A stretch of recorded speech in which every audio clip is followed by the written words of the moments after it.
तैमूर की सब हरकतों का सबको पता चल चुका है, उसके करतूतों का कि वो किस तरह से कर रहा है और किस औकात का मालिक है। आहद की माँ तैमूर से कह रही होती है कि तैमूर, क्या तुमने बिलाल पर इल्जाम लगाया है? ये सच है कि तुमने अपनी गलती छुपाने के लिए बिलाल पर इल्जाम लगा दिया और अब पता चल रहा है कि सारा कसूर तो तुम्हारा है, बिलाल का तो इसमें कोई कसूर नहीं, और बिलाल को तुमने बदनाम किया जिसका कोई कसूर भी नहीं, और हम सब उसको कसूरवार ठहरा रहे हैं। तो आगे से तैमूर को यहाँ पर बहुत ज्यादा गुस्सा आ जाता है। वो कहता है कि चची जान, आप मेरे मुकाबले में बिलाल को खड़ा कर रही हैं और उसकी साइड ले रही हैं, बड़े अफसोस की बात है, और मुझे समझ नहीं आ रहा कि आप इस तरह से क्यों कर रही हैं, जो बिलाल की साइड ले रही हैं और बिलाल को अच्छा कह रही हैं। यहाँ पर दूसरी तरफ दिखाया जा रहा है कि जो बिलाल है अब उसको भी पता चल चुका है तैमूर की औकात का, कि तैमूर किस तरह से ईमान के घर के ऊपर निगरानी रखवा रहा था और किस तरह से उसने बंदे छोड़े हुए थे। और अब उसने ईमान को भी बता दिया है कि तैमूर भाई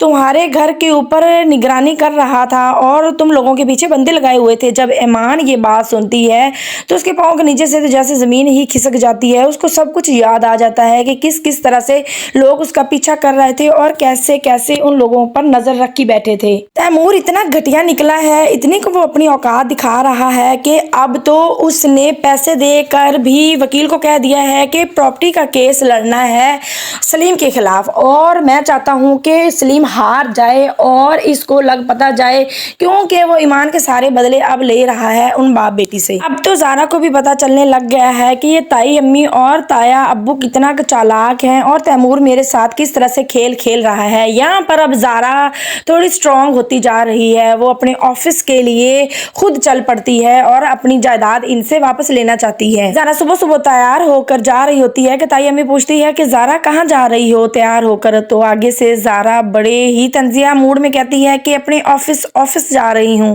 तो उसका ताया कहता है कि ऑफिस क्या करने, तो कहती है ज़ारा कि मैं ऑफिस की मालिक हूँ ना, इसलिए मैं जा रही हूँ। तो यहाँ पर उसका ताया वो खड़ा होकर उसको तंजिया बात करता है कि तुम ऑफिस की मालिक नहीं हो, बल्कि तुम ऑफिस के मालिक की बीवी हो और ऑफिस के मालिक की बहू हो।